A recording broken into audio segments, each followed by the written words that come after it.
জয় হিন্দ বন্ধুরা, আশা করি আপনারা ভালো আছেন। আমি আপনাদের বন্ধু এক্স সোলজার ফিরদৌস বাদল।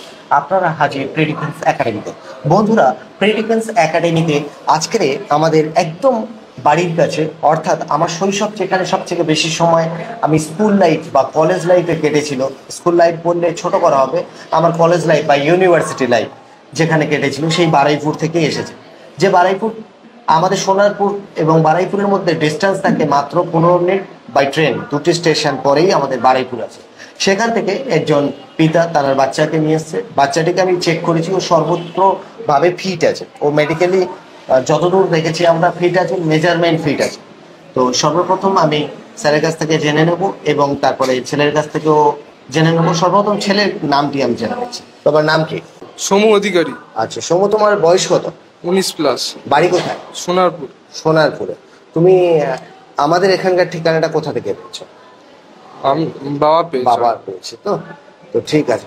তুমি ফোর্সে বা পুলিশ লাইনে সার্ভিস করতে চাও? হ্যাঁ, না বাবার ইচ্ছা? আমার ইচ্ছা। শিওর? হ্যাঁ হাঁটতে পারবে? হ্যাঁ। এখানে শারীরিক প্রচুর পরিশ্রম আছে, অর্থাৎ যখন ফিজিক্যাল করতে যাবে ঘামে পুরো ভিজে যাবে, বুঝতে পেরেছো?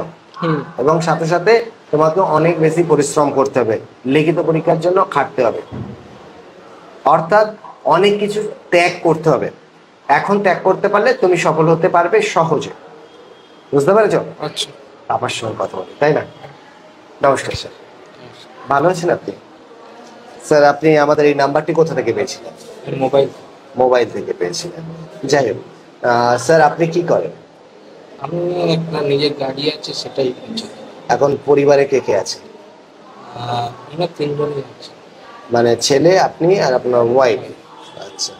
তো আমি একটু আগেই প্রশ্ন করেছিলাম যে ছেলেকে কিসে সার্ভিস করাতে চান। মানে সেটা যেটা ওর মানে আপনি সুটেবল মনে করবেন যে এটাতে গেলে ওর সঙ্গে কিছুদিন ক্লাস করার পর ও কিরকম মানে স্টুডেন্ট, সেই হিসাবে আপনাকে ওকে সাজেস্ট করে দিন। আপনার ছেলে ভালো, আমি নিজে দেখেছি। ওর মেজারমেন্ট মেডিকেল সব ফিট আছে, সাথে সাথে রেজাল্টও ভালো। অতএব ওর বয়স কম আছে, ও যেখানে চাইবে সেখানে করতে পারে। এই মুহূর্তে একটা কাদার তাল, আর আমি একজন মানে কারিগর। আপনি যেমন চাইবেন তেমন আমি তৈরি করতে পারবো, কারণ ফ্রেশ ক্যান্ডিডেট। তো আপনারা যদি স্পেসিফিক কিছু থেকে থাকে বলতে পারেন, নচেত যেটা সবচেয়ে আগে হবে আমি সেটাতে করবো। সেটাই। যেমন ও যেহেতু কোনো ফর্ম ফিল আপ করেনি এখন, অর্থাৎ আগস্ট মাসে এসএসসি কাউন্সিলর জিডি বলে একটি এক্সাম হয়, যেটি অল ইন্ডিয়া মাফিক কম্পিটিশন থাকে এবং প্রত্যেকটি রাজ্য এবং কেন্দ্রশাসিত অঞ্চল থেকে এই ভ্যাকান্সিটা থাকে। এবং এই যে রিক্রুটমেন্টটা হয়, এর প্রসেসটা অনেক সহজ।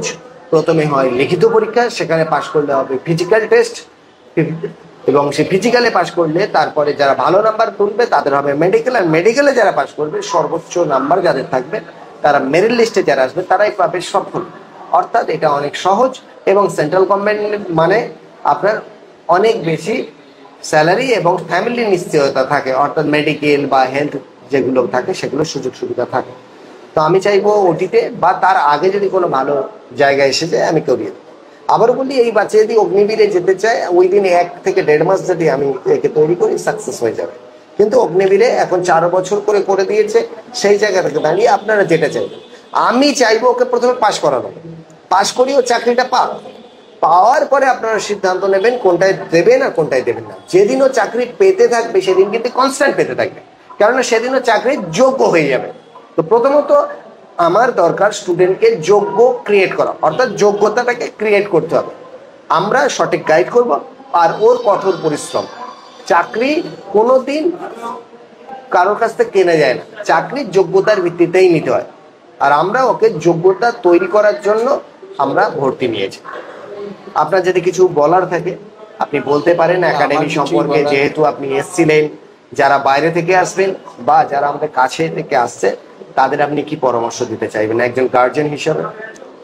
না, এখানে আসুন, এই প্রতিষ্ঠাটা সত্যিই ভালো। আমি আমার ছেলেকে দিয়েছি, এটাই বলবো। ধন্যবাদ আপনাকে স্যার, ভালো থাকবেন আর চেষ্টা করবেন, আমাদেরকে আশীর্বাদ করবেন। জয় হিন্দ স্যার।